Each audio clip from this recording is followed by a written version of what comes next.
for Disaster Studies at the Northwest University. And right next to me, I have Professor Kidiboni Pahu, also from Northwest University, School of Government Studies. I will start first with Christoph van Wede. Christoph, over to you. Thank you very much for this opportunity to engage on whether a state of disaster should be declared for this electricity crisis that we're currently experiencing. Now, AgriSA has done a survey amongst its members and asked the question, and most of our members are very clear. They say no, it's not necessary, because a state of disaster is normally declared when an act of God happens, or when there's a natural disaster of epidemic proportions and where life and lives are threatened. This situation currently is man-made. It's because of a lack of competent people, there's a lack of coordination, the lack of political will to really address the issues. Now, AgriSA was fortunate. We attended a National Disaster Management Forum briefing where Eskom stated their situation. Also the DPME also gave us an analysis of what the problem is, as well as the presidency. And a very, very interesting thing is that all of them know exactly what the problem is. None of those presentations actually contradicted each other. One, it's a bureaucratic nightmare. There's legislation that undermine, the speedy procurement of stuff that Eskom wants. There's also big issues with regards to focusing on corruption, as well as people and rooting out criminal activity. And then in addition, there's also a huge emphasis in terms of the need to procure electricity from the private sector. And then last but not least, the issue of the grid itself, whether the grid is capable of handling all of these things that needs to be fed back into the grid. Now, those issues, all of them have consensus on it, and all of them have consensus in terms of addressing these issues. The big question for us is, why is there a lack of coordination? Why is there a lack of alignment? Why is there a lack of mobilizing the expertise that's required to turn the situation around? Why is there a lack of political will to root out criminality? Why is there a lack of intelligence at Eskom to finger those people that are responsible for these criminal activities? Do you really need a state of disaster to tell the police to do their work? The other day on social media, a video was doing the rounds of people digging out cables, and the police was standing there. Do you need a state of disaster to force the police to do their work? Do you need a state of disaster for certain PFFA rules to be relaxed so that Eskom can do what they need to do? The other sad part is that if you look at the NECOM structure, the presidency sits right at the top. Eskom is sort of moved out to the side of this organogram. Why is that? Shouldn't Eskom be right at the top? Because it's not the presidency that generates electricity, it's Eskom. Eskom knows best how to deal with the situation. They must be right at the top. They need to be in a top-down decision-making authority position so that they can tell exactly this is what is required, and now we need the support by NERSA, the presidency, the treasury, and all of the other departments.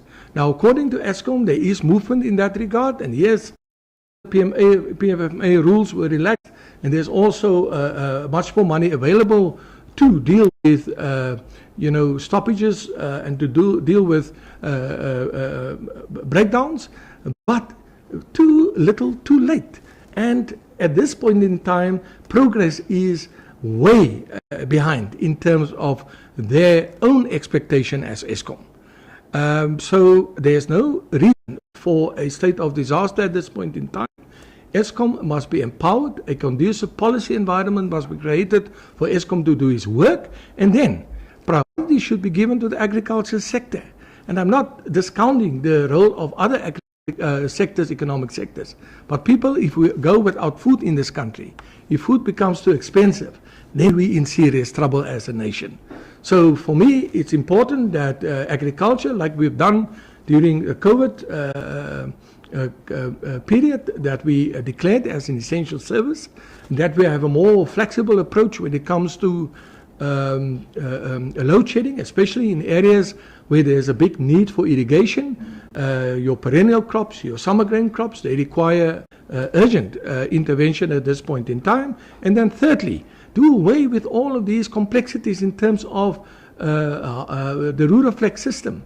Currently, your what is it called? Your you are forced to irrigate, whether it's in high peak times or during low peak times, and now you as a farmer have to pay up because you are left with no option but to irrigate during your high peak times where the tariffs are much higher.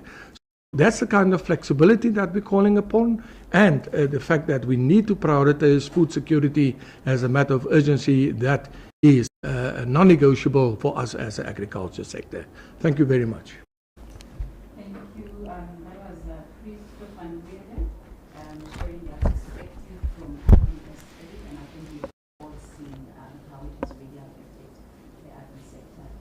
Somebody just reminded me that I did not introduce myself, so my name is Lucy from the National Press Club.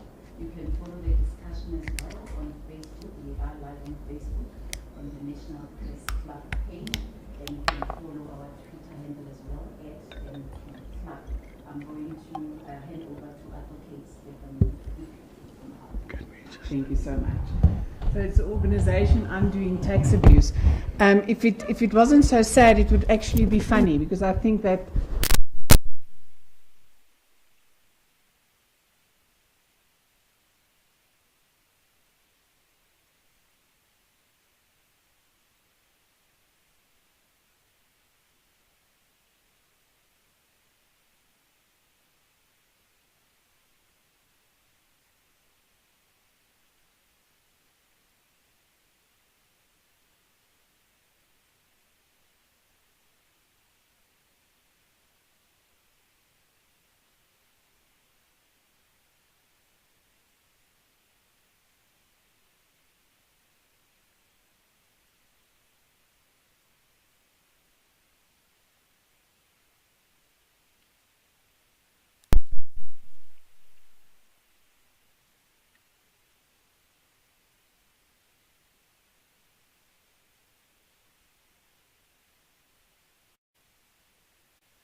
I think from civil society, we just came from state capture, and then guess what?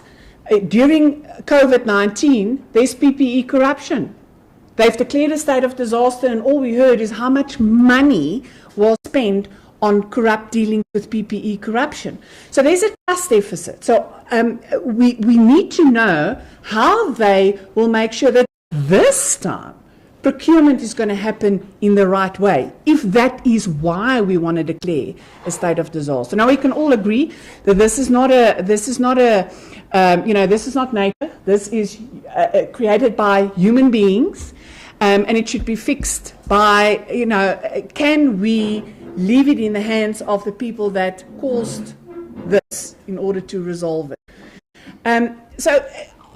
Are we against the state of disaster? I think no, because if we can fix the problem with the state of disaster, obviously, yes, let's do it. It's just a question of whether it will. And if you look at the solutions, why can't we work on the solutions without a state of disaster?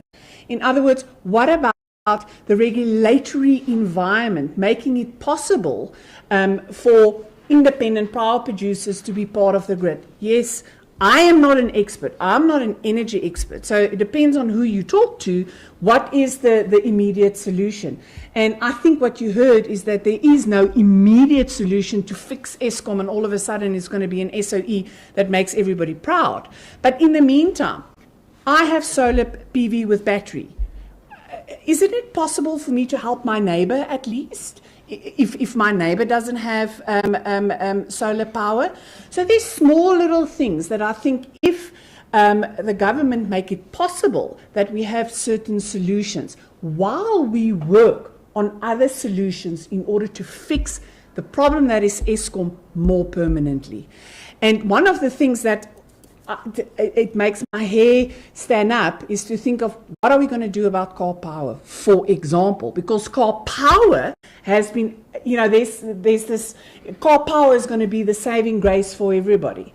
And so many people are in court with car power. The environmental authorizations is a problem that's being fought, and Alta, for example, is in court because we're taking on NERSA because they gave them distribution licenses without any of the things in place before they made this decision. But that being said, why is car powership not the solution? Is, you're talking about a 20-year deal, but even if we shorten that, let's make it a 10-year deal. Car powership, if it is implemented, except for, let's look past the environmental damage that it may cause, the fact that it's not plug and play, it will not resolve the situation tomorrow if all of a sudden the ships come into our harbors. Secondly, it may resolve one stage of load shedding. So if you are struggling with stage 6, stage 5 load shedding is maybe in the order of the day if our power ship comes to our shores.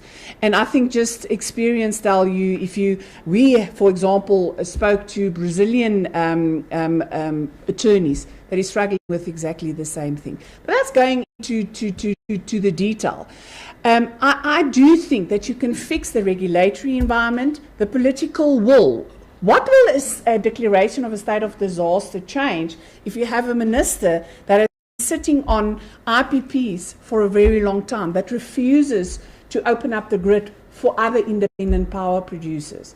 Now, if you are an energy expert, maybe you disagree, maybe independent solar and wind is not the answer. But a state of disaster, it appears, is also not the answer. So from civil society point of view, I just think that this, instead of thinking about solutions, I think civil society is thinking about how much is the state of disaster going to cost us. So is it worth it? And I think that they can solve the problems that are there without calling a state of disaster. But it should be interesting that if that is the route we are going, how are we going to make sure that corruption is not part of that? That we solve the problems and that we just, don't create another environment where certain individuals are going to fill their pockets. I think in some storerooms there's still PPE equipment that is gathering dust. So it is an interesting conversation to have about is state of disaster the appropriate action. Thank you.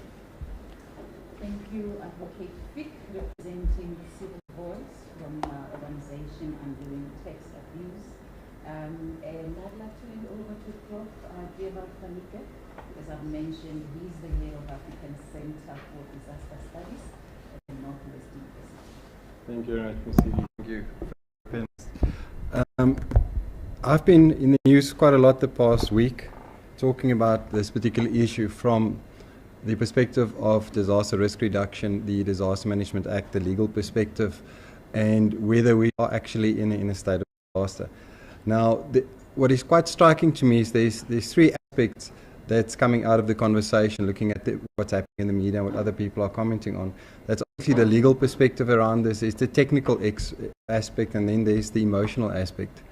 And I think a lot of the citizens are currently functioning within that emotional component and saying that, but we need a state of disaster to fix this problem. And I think what my fellow panelists so far said, I totally agree with them. But if we just focus on the law part of it, the Disaster Management Act, what does it say? So first of all, there's two elements that we want to look at. The first is, what is a state of disaster, what is a national state of disaster, and then the question, what is a disaster? Because I don't think we all agree to that.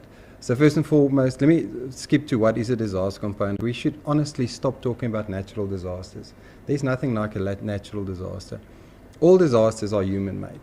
Whether it is a flood, whether it is an earthquake, whether it is wildfires, whether it is the situation we are sitting in now, it is all human-made, because everything relates at the end of the day to a development or some decision taken by human beings, or human beings being forced by other human beings to make unfavorable decisions.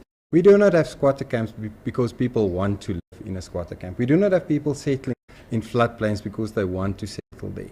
It is a systemic, complex societal issues that we sit with. So although the Disaster Management Act makes provision for human-made and anthropogenic issues, what we're now sitting with is something that falls a bit outside of the scope of what we would focus on in terms of disaster risk reduction. For the simple reason, disaster risk comprises of a few major components, but any risk analyst will tell you there's two things. You need to have a danger or a hazard, and you need to have some level of vulnerability to it. We are quite aware of the vulnerability within our society. I think it's quite clear where we sit in terms of our development, in terms of all of the social ills. If we have to apply the Disaster Management Act to this situation, it's very difficult to focus on that first component, and that is, what is the hazard? What's the scientific principles we are going to apply to a particular hazard in order to determine what level of risk are we focusing on? That's where the emotional component comes in, because we all know we are in trouble. We don't need to have a state of disaster to be telling us this. We probably don't need a state of disaster to fix many of the issues, because all of this is within the regulatory and legal domain already. But what we need to be cautious of is using disaster and emergency law to fix day-to-day problems. We are going to create a precedent that is going to permeate itself right down to local level. Now, what is a disaster? Section 1 of the Disaster Management Act gives us that definition, and there's a few components that it needs to adhere to. If we ask this question about the current crisis, there's only one aspect that actually adheres to that component, and that is that this exceeds the ability of those affected to deal with it using resources. That's what we're basically saying as a government, isn't it? Therefore, we need to implement extraordinary measures to access more resources. We can ask the question, what resources? How big is our contingency reserve? Don't we already have measures in place through the PFMA, the MFMA, all of these other regulations to re-look at our budgets and find money to put it where it's supposed to be? I think you're probably thinking of another article that we saw quite a lot of this week about how we spend money in government. So apparently we do have money. But how are we reprioritizing our budgets to look, if this is such an issue for government, why aren't we doing this? And we should not have this ostrich mentality of saying, but it's different pots of money, therefore it needs to go to something. If I'm in peril as a human being, if you are in peril in terms of your finances, you start digging into your savings if you have them, isn't it? So the last component is what is the state of disaster and how can we declare it? There's two components to this. The first part is there needs to be a classification of a disaster, and that is done either at local, provincial or national level, but it must be ratified by the head of the National Disaster Management Centre to say, yes, this in actual fact is either a local or a provincial or a national state of disaster. This is based on a scientific assessment. So our head of our national centre must classify this first as a national state of disaster, then the minister can declare it through a provincial gazette. And the situation we find ourselves now in, I'm afraid to say, puts the head of the centre in an extremely difficult place, because he now finds himself between a science/technical component and politics. And it'll be interesting to see what the decision is and how much pressure is put upon him to do certain things. So just from a disaster risk perspective, I don't believe this is a state of disaster. The question whether a state of disaster would sort out a lot of issues, obviously it would. That is why we have emergency law. Is it the right legal instrument to use at this stage? I don't believe so, because in our democracy it creates a precedent that is something that I don't think we want to see going into the future, and we find ourselves in a situation where we're governed by disasters. Thanks. Thank you so much, Prof. Gewald van Niekerk, and I think you've really now touched on the emotional side of it, which makes most of us very uncomfortable, especially when it involves the budgets. But that's a topic for another day. Not least, I'll hand over to Prof. Kidiboni Pao, also from the Northwest School of Government Studies. Prof. Pao, over to you. Good morning, colleagues. Thank you for having us to speak about the issue of national energy crisis, state of disaster. I think, actually, I thought maybe this is a square peg in a round hole conversation, and it's going to take us in circles because, as my panelists are actually pointing it out, it is unthinkable, to say the least, that we can think of trying to declare energy crisis, or ESCOM for that matter, a disaster, because conceptually it is very confusing of what we are trying to do. And so I'm speaking mainly from governance and policy perspective, that if we have the legislation that gives us a context and the premise of what is a disaster, and from where I'm sitting, it is very clear that it's going to be difficult to consider what we refer to as energy crisis, especially because we are dealing with a public institution in the name of ESCOM, to consider that a disaster. So we need to apply our minds very carefully. And as my colleagues are saying, Prof. Dievert, that you put in public officials in very difficult positions when you come up with ideas that are not really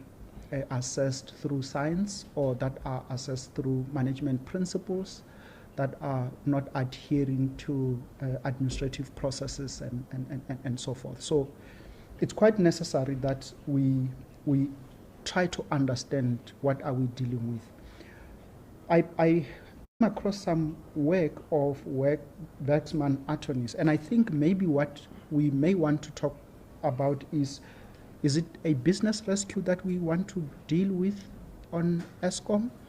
But my colleague from Outer was actually explaining that the nature of the problem we are dealing with is political, because many of our public institutions, the education, the health, the roads and transport, and many of these state-owned enterprises. And of course, we should not be forgetting our municipalities, that they are beyond crisis proportions. So what kind of a disaster intervention are we trying to declare in this particular instance? So it's necessary, ladies and gentlemen, that we apply our minds and ask ourselves these critical questions of what is the role of our public institutions, because we do have these public institutions, and why are they not stepping forward to demonstrate capacity, merit, and potential in solving our national problems? Why do we have executive? Where is the president? What is the president doing about the ESCOM problems? For many, many years he's been there. He should really by now be understanding the problems of energy that we are facing much better than many of us in this room. So we really need to keep people that have elected to take leadership positions in this country to account, even much more, because they are earning from our taxes. And I do not think that South Africans have really taken that position very robustly and asked these people to step forward and explain themselves why are they in those particular positions. So we may want to look into the question of a business rescue plan. But I know as South Africans we are frustrated because how many SOEs have been subjected to failed business rescue plans? So we need to come back again and say, do we really have the political leadership in this country that seeks to solve South Africa's problems? Or what is it that we are having in this country? I want to close and make some few critical remarks on that basis.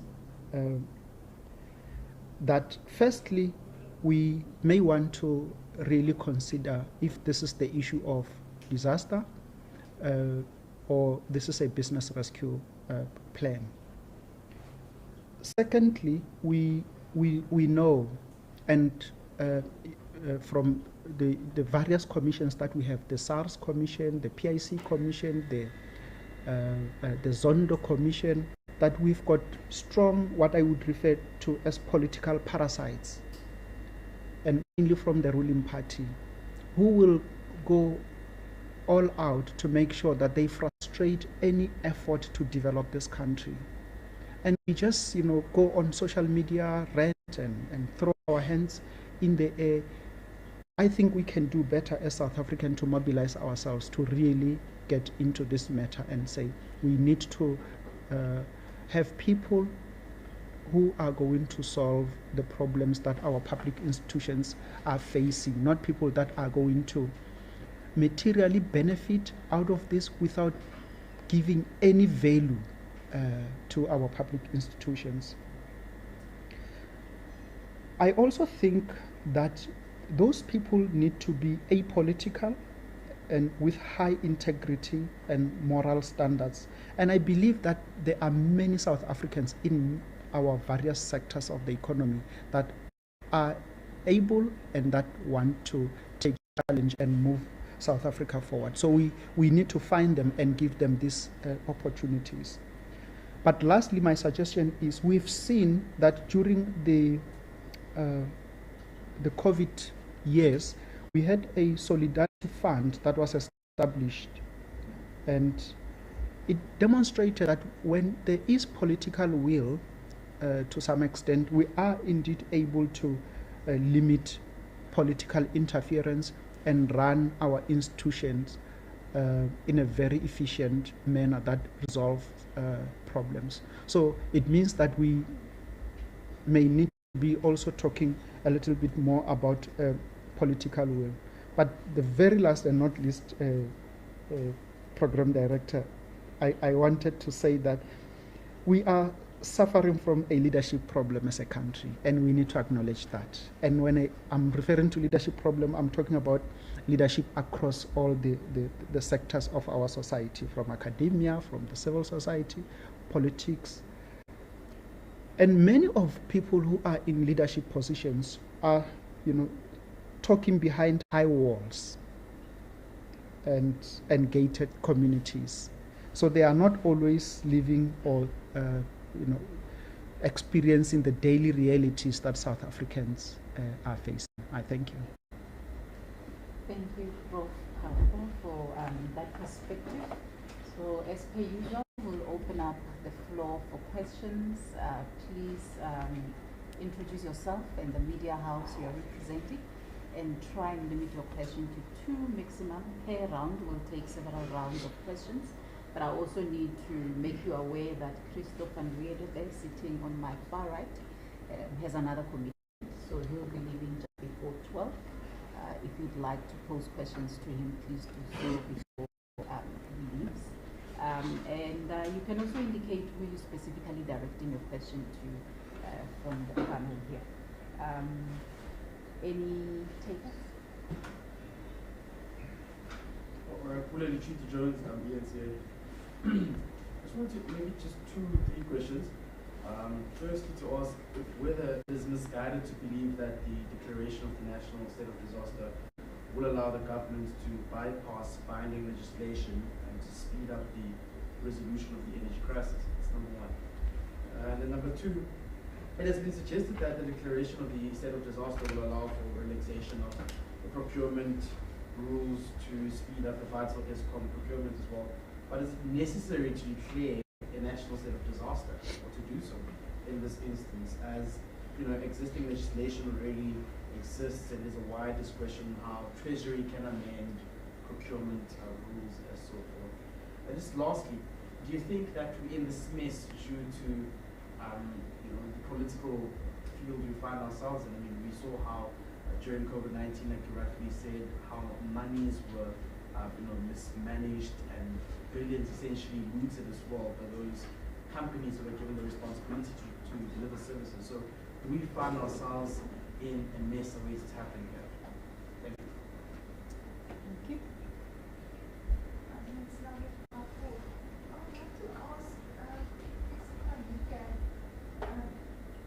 What powers does the Disaster Management Act give, or how does it deal with the rights of citizens? What are the risks around the violation of the rights that we normally have when there's a state of disaster? And also, you talked about the classification of the disaster, but is it also possible to link things at disaster to only electricity, as it has been suggested? My question is for Advocate Cook. I just want to get to the rub of why a state of disaster is being considered if the option exists to just change existing policies. What is the vested interest in only resorting to a temporary change? Sorry, can you please just introduce Oh, sorry. yourself? That's William Horn from Network. All right. Any takers from the panel?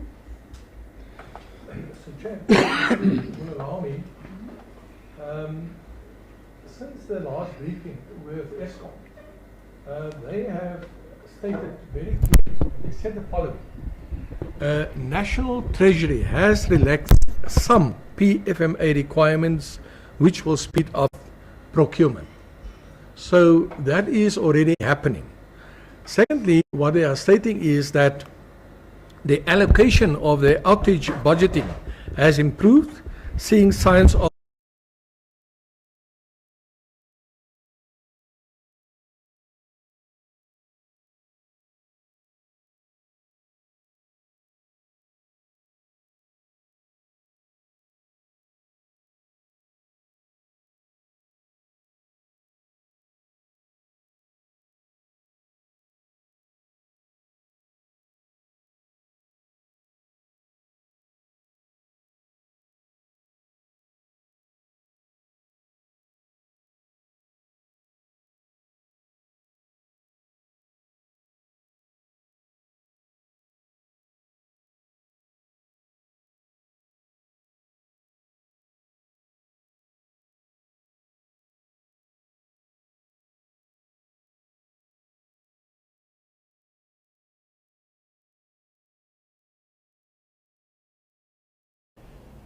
It's a good question, why a state of disaster, and I do think it is a political thing, because that's the only answer one can come up with. Why now? You know, is it the 2024 election that is looming, that is making some fire and saying we have to resolve it because otherwise we're going to lose votes? Who knows? I just think that it is the political interference is not just now. It has been, and I think, to the detriment of ESCOM for a while. Now, it's easy always to criticize, but, you know, one can wonder why the minister for 5 years did not do something about independent power producers. We were chasing a nuclear deal, chasing car power ship. That is not a solution for the circumstances South Africa finds itself. And then I also I know that the electricity is a huge problem for business, for economic growth, for employment and all of that. But why the electricity all of a sudden? Like I said, it is so sad. There's disasters everywhere. And part of Eskom's problem is not just maybe relaxing procurement. It is about, the sabotage that's going on in Eskom. Is the state of disaster going to curb that? That is coming up with plans in order to make sure that the power stations that we currently have are safe, that there's no sabotage, that the fact that the coal is stolen halfway on the way to Eskom, that is a problem. Now, how do we solve that? Is state of disaster the answer to that? So and unfortunately, because it's such an emotional issue, because it has become an emotional issue, it's no longer, I think we can have the technical arguments about whether it's a state of disaster or not, which I think is clear, it may not, if you look at the requirements, it certainly isn't. But we have reached the state of disaster and there needs to come an answer. I just don't think that that you're going to solve this by necessarily saying, okay, we're going to relax certain procurement, procurement that you need in rules, and I don't think that will resolve your problem, because it's such a multi-pronged approach, especially if it comes to Eskom, that I think it is time we we have the political will in order to fix the problem. And I think stop shifting the blame. And I mean, it was very funny that, we went through a stage where state capture, what state capture? Now all of a sudden Eskom is state, it's because of state capture, which is actually funny. If you are not going to realize the problem, doesn't matter your solution, it's not going to speak to the problem. So realize the problem and fix the problem. NERSA, for example, just make sure that the romp slomp is the Afrikaans word. People have to jump through hoops to get things done. Give the resources that is needed. You don't need a state of disaster. Thanks. Andrea, I'm going to answer your question last. I just want to pick up on the question from ENCA. Is it misguided that the state of disaster would bypass legislation, other regulations? No, not at all. That is why we have an emergency law, is so that we can get things done and get it done quickly. When we drafted the Disaster Management Act in 1999 going into 2000, we never had foresight into using the Disaster Management Act for something like a global pandemic. That was never on the cards, but we had to use it. We never talked about the Eskom as an energy crisis being used as an example of a disaster. This is unprecedented. The idea behind using a state of disaster has always been focused on that particular phenomenon that exceeds our ability to cope. Therefore, we need extraordinary measures, and we need it in a very short space of time. And by using a state of disaster, you can do basically anything. So touch on what you've been asking, Antoinette, but I'll come back to that in a second. It gives almost full power, and I'm saying almost full power because there's a few checks and balances, to the minister and then obviously the president as the head of government to be doing quite a lot of things. And we saw, how many of you wore masks? You were made to do it. Whether it was a good or bad decision, it doesn't matter at this stage. That is the type of power that can be given to government. Okay, so remember that as the one thing. If we don't need the state of disaster to relax these rules, why are we pressing for state of disaster? I think that's the internal ANC question that we should probably ask, and maybe there's kind of dynamics involved. I'm saying maybe, but it's probably true, where I think the president finds himself in a situation where he can't govern. Therefore, he needs an extraordinary measure to get people in place, to get them aligned, to get people to do things. That's the only reason why I can think. Otherwise, if you had a functioning government, it's very easy to instruct ministers, instruct NACSA, listen, we're all in this situation together. Let's relax these rules. Let's look at it differently. And as Chris already said, a lot has already been done. Regulations do not need to go the legislative route as law. A minister is normally responsible for regulation. A minister can decide to relax a regulation, to cut the red tape. It's as easy as doing it now. You don't need to go to Parliament. But if you go into a state of disaster, you are basically saying, according to Section 2 of the Disaster Management Act, nothing else that we have makes provision for the situation we are in. That's what the Disaster Management Act says in Section 2. If there's any other legislation that adequately provides for the situation we are in, the Disaster Management Act does not apply. It's there in Section 2.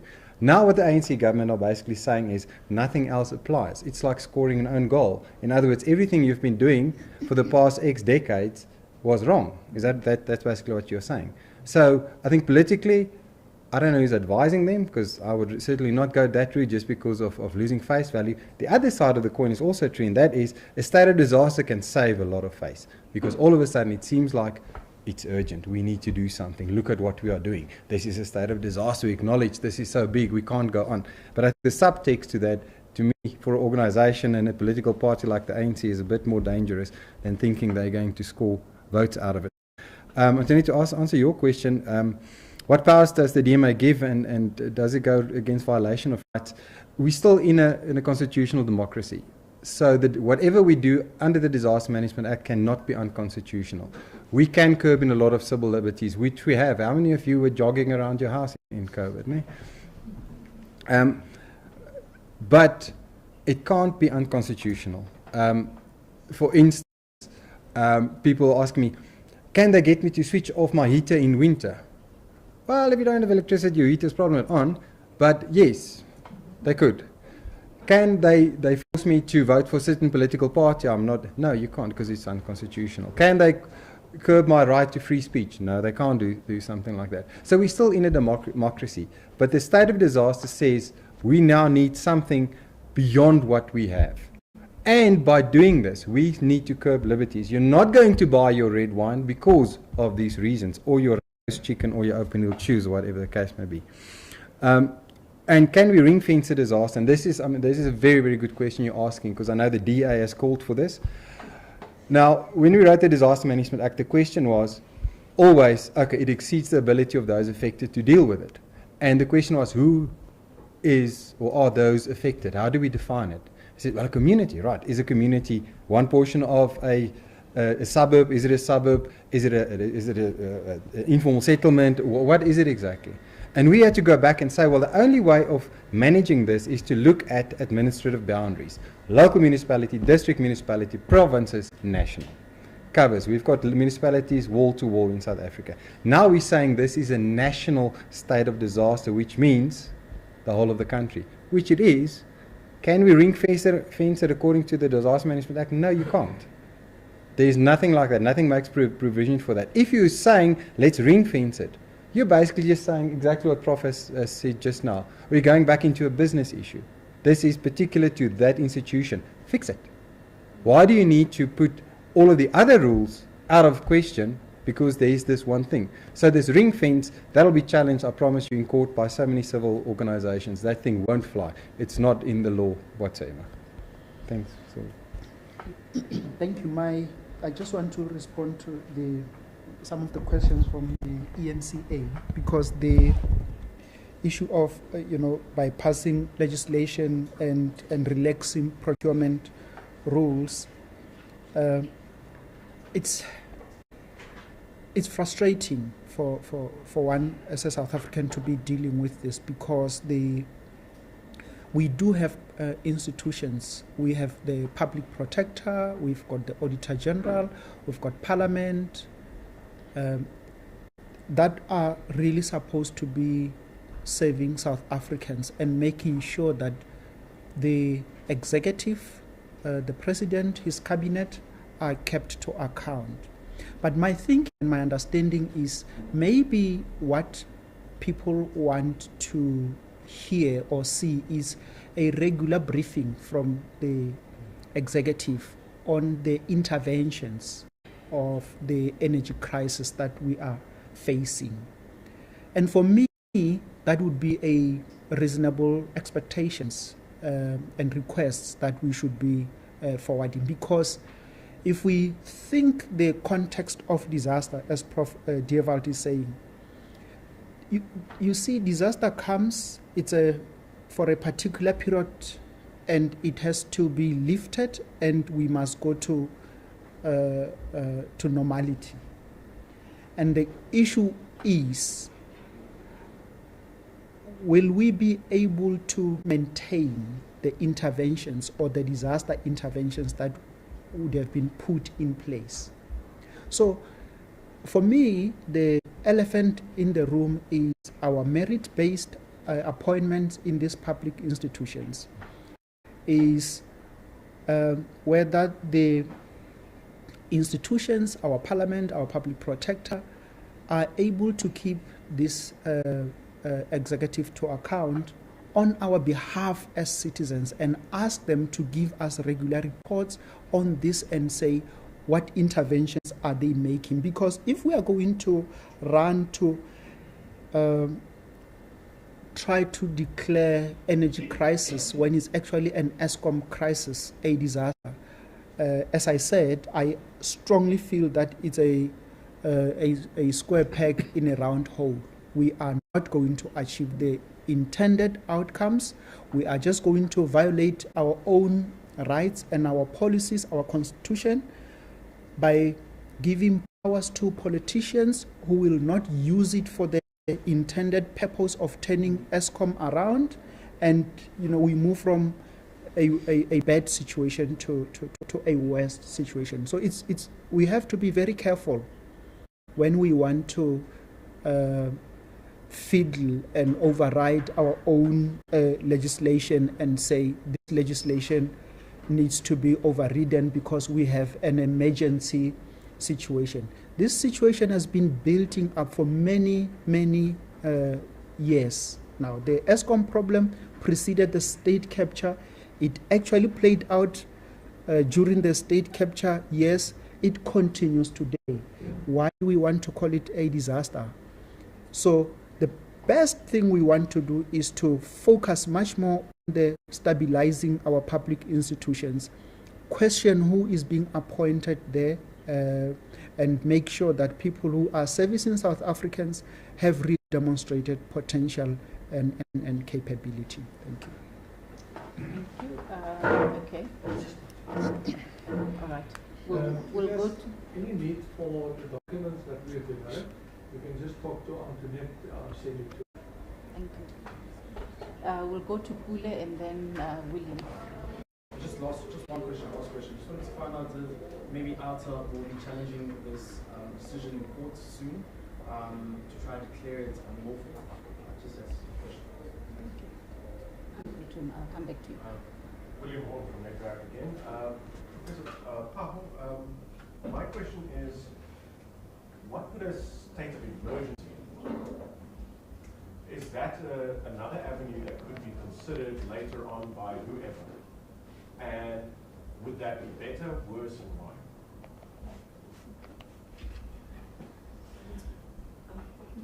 You can ask a question. It's Patricia Kasam from the SABC. Advocate, if you can maybe in a nutshell just summarize to us, what's the danger here when it comes to taxpaying the consumer? What's the danger that they might find themselves in if this does go ahead? And to the two professors, Prof here has already touched on it, the issue of human rights.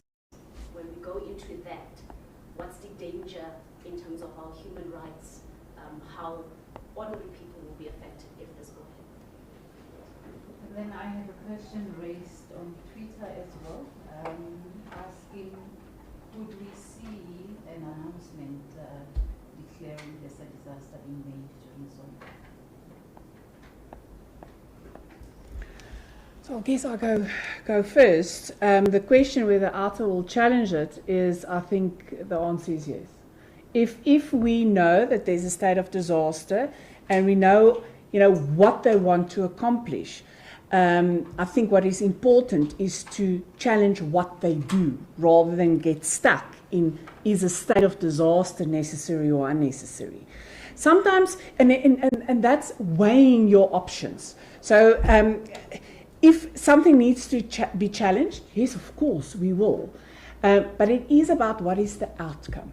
So if you're going to be in court discussing whether it's a state of disaster, whether not, and in the background, procurement is going array and we're spending taxpayers' money on the wrong things, then which one is more important? So it's always a balancing act. I think the public discourse has been, out there, which makes this extremely, good, is that I think the pressure that civil society can bear on this decision is I don't think we know the value of that, having that discussion. On the other hand, instead of us discussing solutions, we're discussing whether this is a state of disaster, which, if you balance those two, which one is more important?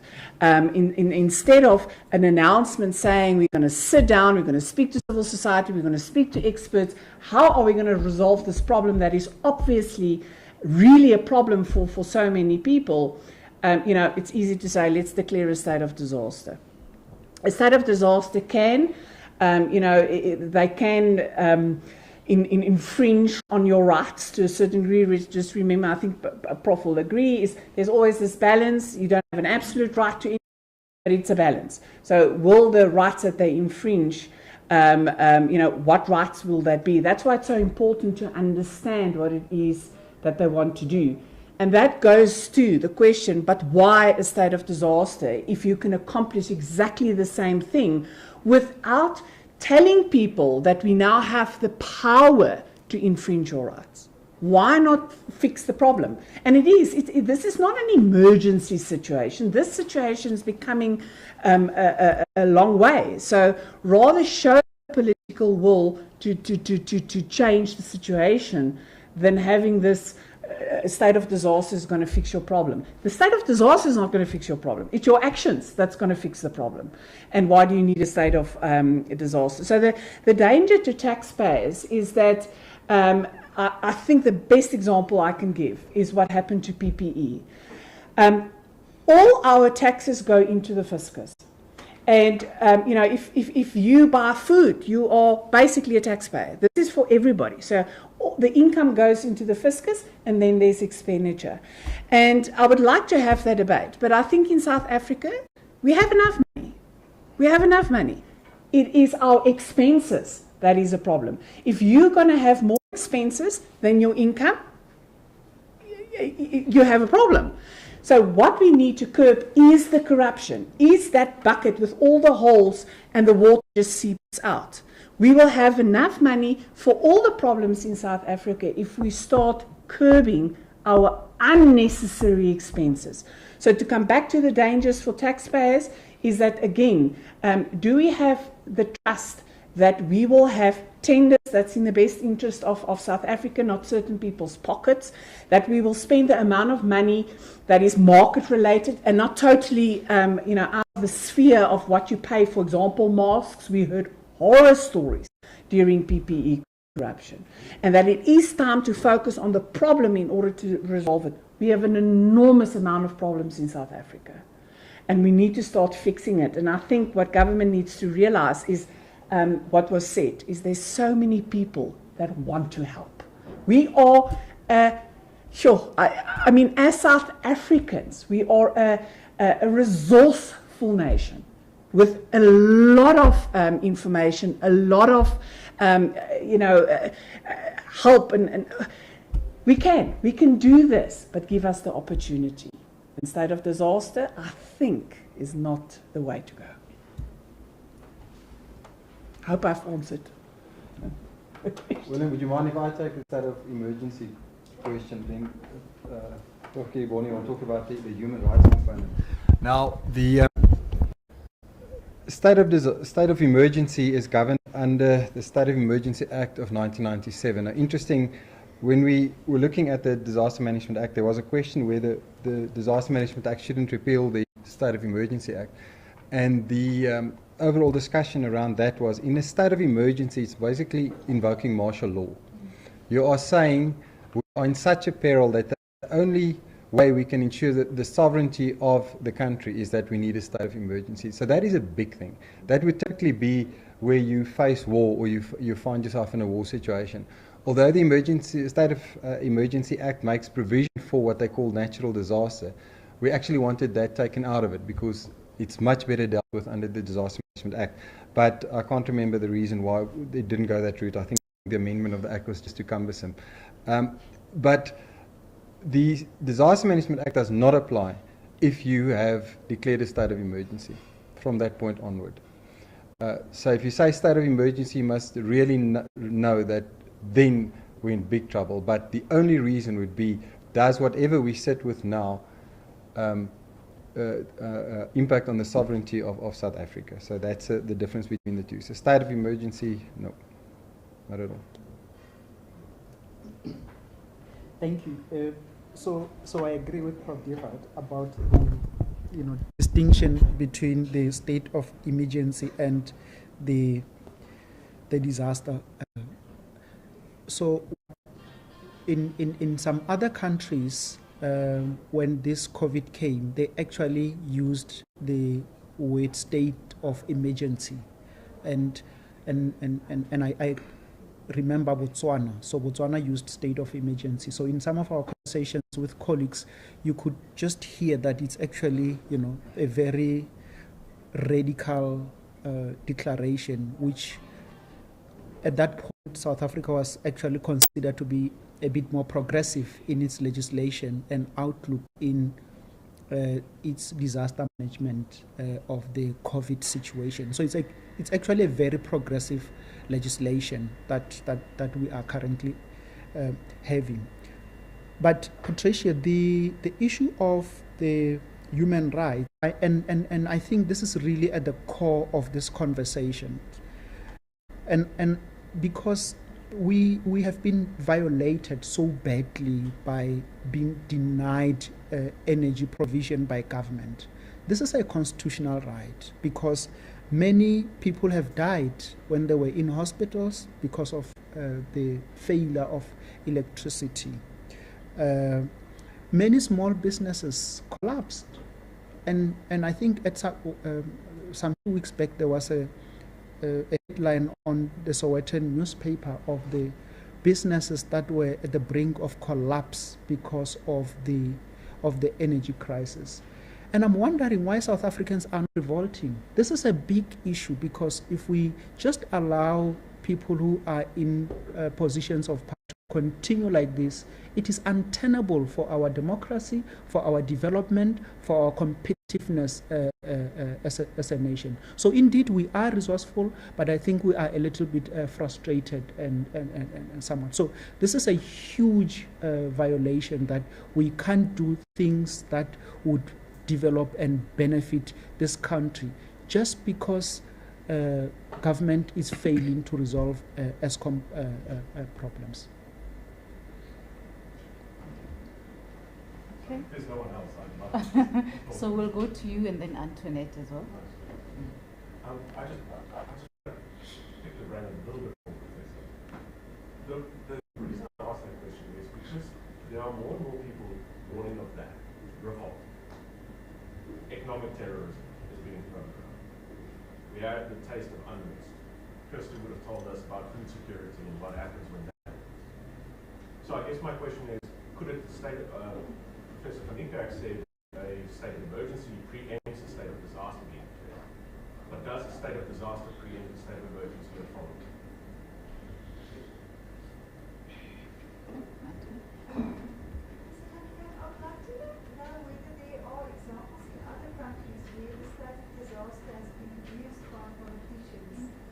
Maybe if you can describe to us how it happens and where it ends.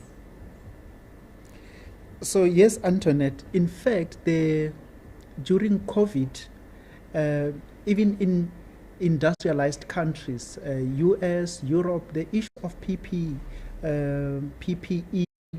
abuse was actually not just a South African thing; it was a global problem. So on the continent, Europe, Asia, it was just a feast for politicians across the globe, and that is why we need to guard against these kind of people who do not have interest in the development of the nation, our public institutions. But I want to, William, you are raising a very important issue about the linkages between the state of disaster and the state of emergency, and of course it's a complex question you are raising. So there's no direct answer, I think, because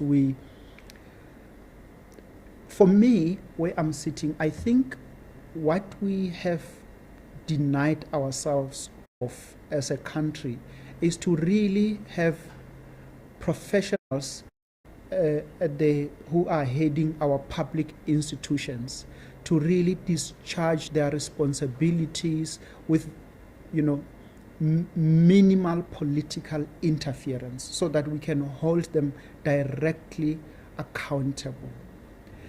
And so what comes to my mind is that when the ANC made a decision in 2007 to disband the Scorpions, I think that is where our wheels of democracy started going off, because that led to lack of prosecution and investigations, and what then happened, that many of our public institutions were paralyzed and still are, and it's going to take many years. In fact, one of the things I believe very strongly is that I cannot imagine that we would have, and I need to put this correctly because it's not that I'm in favor of the president, but I cannot think that we would have any better president following Zuma's administration who would really come in and rebuild public institutions. It takes years, it takes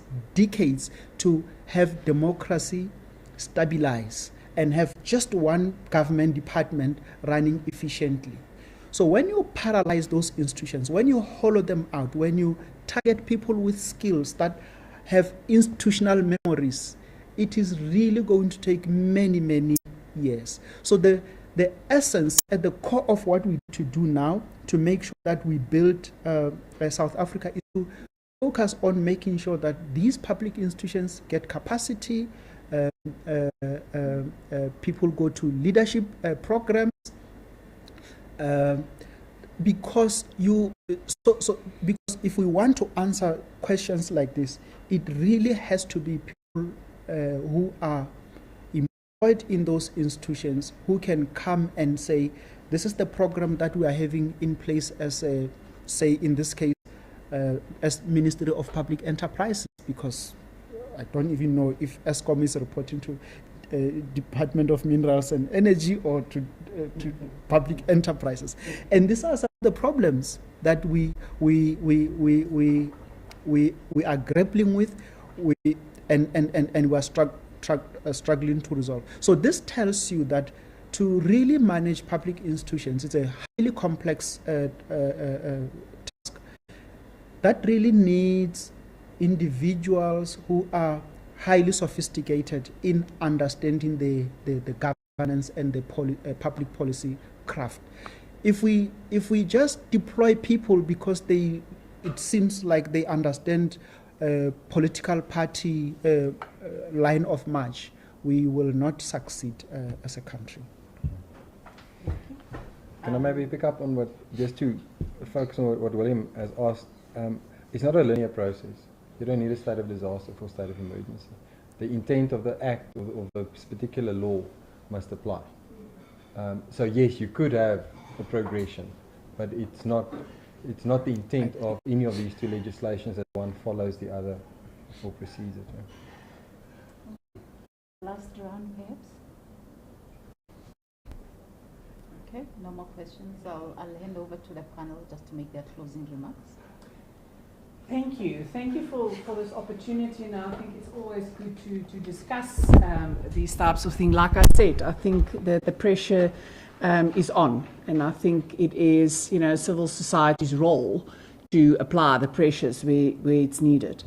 I was just thinking about your question about revolt and so on. I think that there's already small little revolts going on. I think communities are starting to take control of removing their own refuse if there's a refuse problem. Even in poorer communities, I mean, the resourcefulness of communities is really heartwarming. But it is time to put back the pressure on government. That is what they are there for, is to look after the interest of all South Africans. And that, having this discussion and debate about a state of disaster maybe is an indication that we're talking talking about the wrong things, and that the actions that we need to take, it's about implementation. I always say, you can have the best ideas and the best thoughts. If it's not implemented, you're not going to get anywhere. And we're talking energy crisis. That's not the only crisis in South Africa. But we need to start putting pressure on government in order to start fixing those problems. It's not an easy fix. I'm not sitting here saying that tomorrow all problems will be resolved, but we need to start working on the solutions. And that maybe, my personal opinion, politicians are a necessary evil, but it is time that they realize that they are there. Government, politicians, and unfortunately I think we are in a space where that has become a bit muddled. It should be separate, and it's not separate currently. I think there's a you don't know where government ends and where the political parties starts, but political parties, and I include all of them, should realize that the power is with the people, and people should understand that the power lies with them, that they need to start governing South Africa in the best interest of all of us.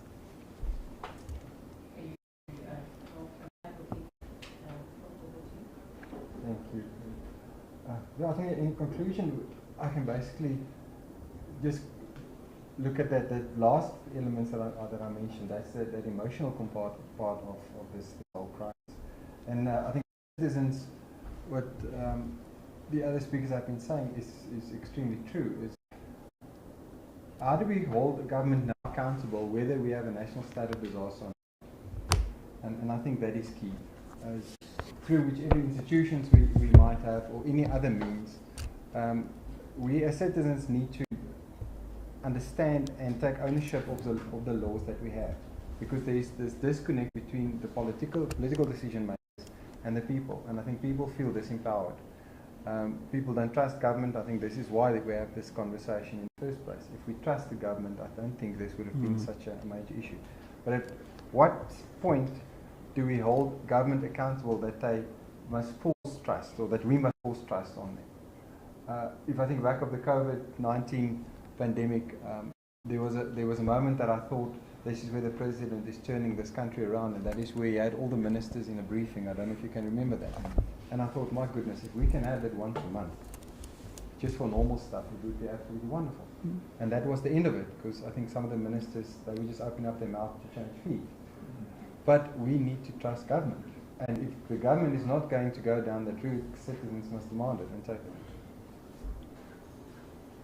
So my concluding remarks is, if we talk about a state of disaster, we need to rethink it and engage professionals and experts. This cannot just be a political decision, because it is really affecting South Africans from across the board. And perhaps we also need to focus on, getting regular feedback on the rebuilding and capacity of these institutions, of SARS, of NPA, of the police, of the State Security Agency, of PIC. We have had commissions. We don't know what is happening now. Of ESCOM itself, we don't know what is happening. So we need to ask those questions. We also need to, and I think this came from Advocate, that we need to, it's not just about the state of disaster or a business rescue, but it's about the concomitant actions that go with the bigger picture. If we choose a particular model or a policy to resolve our energy crisis, can we at least be respected as citizens and be told what actions will be taken and in what format? But for us as South Africans, because we've been let down so many times, I think we also need to know who are these people that are going to help implement and turn around our energy problems. But I think even much more, in many countries that have become very successful and forward-looking, we often talk about the Asian tigers, is you need to invest in the building, in the development of leaders. I've not seen any model from the president, from his cabinet to say, in the midst of these problems, we have established a program that will really, in the next 5-10 years, make sure that we've got a very strong, capable individuals that are going to really move our public institutions forward. Thank you. Thank you to our panel, and thank you, ladies and gentlemen. They will be available for interviews and further questions outside of this forum. Thank you. Thank you. Thank you very much.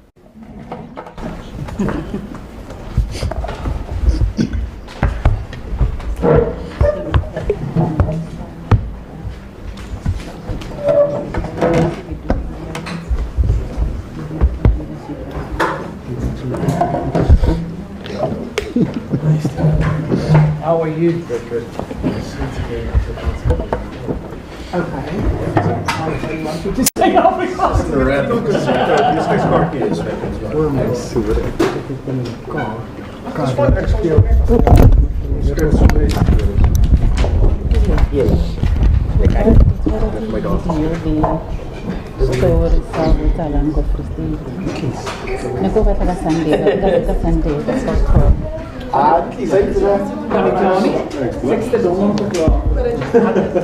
Sunday.